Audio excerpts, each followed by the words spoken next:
Hey, it's the Empire, Geobasket Empire, Backstory Boxing. Now, man, Deontay Wilder, man, he gets a statue built of him in Alabama, man. Tuscaloosa, Alabama, man. And he talks about his return to the sport of boxing, man. He says that basically, man, he can't end this journey now, man. There's more work to be done. And this spells the return of Bomb Squad, man, of the king himself. Deontay Wilder, man, a lot of unappreciation was given to him when he was fighting. And even Tyson Fury, the man who beat Deontay Wilder, he doesn't even want to continue anymore unless he's going to get a big fight, quote unquote, with Anthony Joshua, which is really, let's just keep it a buck. It's a big fight on paper. But Anthony Joshua, since getting stopped by Andy Ruiz and losing to a cruiserweight and Alexander Usyk, the fight's big on paper. That's all it is. But it's not really a big fight. It lost a lot of its luster when he was undefeated. The fight is still big, but if Tyson Fury was really about the glory, he would fight Usyk if he beats Anthony Joshua. And Tyson Fury basically already said that he's not really too interested in fighting Usyk if he beats Anthony Joshua. That's why he's contemplating his retirement right now. You ask Tyson Fury today, he said he's retired, right? And he actually said he actually wants Deontay Wilder to fight for the WBC title. Now, all that being said, man, a lot of names have been thrown around with Deontay Wilder. Some people are saying Andy Ruiz could be next. Some people are saying Robert, the Nordic King, Hellenius should be next. Some people want him versus an elite-level Cuban, even though no one else fights Cubans besides Deontay Wilder, in Frank Sanchez, the guy who beat Efe Jaba by complete domination, right? Maybe even Efe Jaba for Deontay Wilder. There's a lot of big names that are throwing out Deontay Wilder, but one thing for sure is Deontay Wilder coming back is great for the heavyweight division. It shows that, without Deontay Wilder, it's just boring. Just keep it a buck. A lot of people have been rotating and having their eyes drawn toward the 135 division, the division that Gervonta Tank Davis is the cash cow in. You got the champions at 135, and then you got Gervonta Tank Davis, who is basically being groomed by Floyd Money Mayweather to be the next superstar in the sport of boxing. A lot of people want to assume that titles make fighters, but understand Gervonta Tank Davis already was a champion at 130. He already has the WBA super title and the IBF title at 130, and now he fought Rolly Romero and stopped Rolando Romero for a WBA like a mandatory or number one spot. So he's close in line for a title shot. But all that being said, man, Deontay Wilder coming back is big for the sport of boxing. I'm really excited to see him come back, man, and him getting his flowers while he's still alive. A lot of times in boxing, man, somebody gotta be buried 8 feet deep to get any respect in the sport of boxing, man. He's definitely one of the biggest stars in America. I mean, and it's not even close. There's other people with talent in the sport of boxing, but Deontay Wilder's reach and influence, it's bigger than just boxing.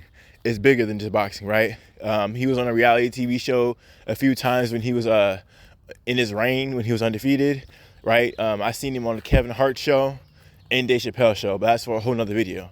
But, you got people like Dave Chappelle, a master of the craft, meeting Deontay Wilder. You got people like Kevin Hart. He's the most successful one comedian, at least cash-wise, bar none.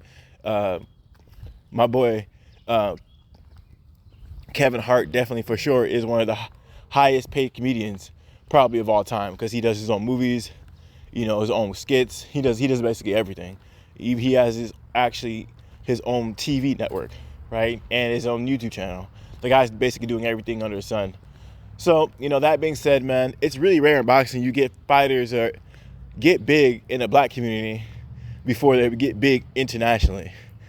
And there's only a handful of those kind of guys like that in boxing. Adrian Broner is one of those guys.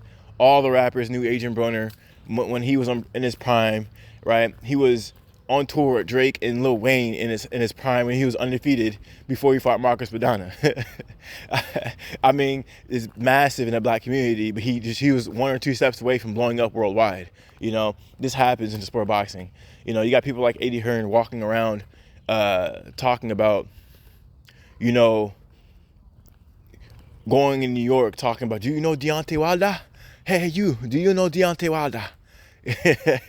You know, it's a cultural thing. First, you gotta have a foundation, a base, before you blow up internationally. You know, the foundation for Deontay Wilder is the black community, and it's big when you got influencers who know you, who you are, before you blow up, and they're having you on their channel, they're having you on their own platform, because Deontay Wilder inspired people like Dave Chappelle. He inspired people like Kevin Hart, and that's just facts. So, you know, yeah, man, I'm going to talk about that definitely later, about the whole Deontay Wilder, Dave Chappelle, Deontay Wilder, Kevin Hart thing. But those are big names, right? I didn't even see P. Diddy. He hit him up, right? After he took that L from Tyson Fury, he's like, man, keep it up. These aren't just fans. These are people who want to see Deontay Wilder win, no matter what. You know what I mean? Even in his losses, that's when they really come through, because these celebrities, they know what time it is. You know, it's easy to like somebody when they're on top, but it's really when you fall and these guys are still around you, that's when you know that these are real friends. You know what I mean? Because anyone could blow up, but when you fall, who's still going to be around you? And Deontay Wilder still has a lot of support, and this is after Deontay Wilder's loss. I'm telling you about these are guys hitting up Deontay Wilder after his loss. You know, so these people watch Deontay Wilder, and they're still fans of him. They're not riding a bandwagon, right? So, yeah, man, you guys are already gonna see the pictures of Dave Chappelle and you know, Kevin Hart and all that stuff in the video. I'm gonna show it to you guys, but yeah, man, Deontay Wilder is still a big name, not just in boxing, but in entertainment in general. The guy is charismatic. The guy's a likable guy. He's full of energy. He speaks his mind. He doesn't back down to nobody. And he's just a big deal, you know? So whoever he fights, you know, I think he needs a soft touch just to get his confidence back, you know what I mean? At least a year of confidence to rebuild, you know what I mean? He had a lot of tough fights with Tyson Fury.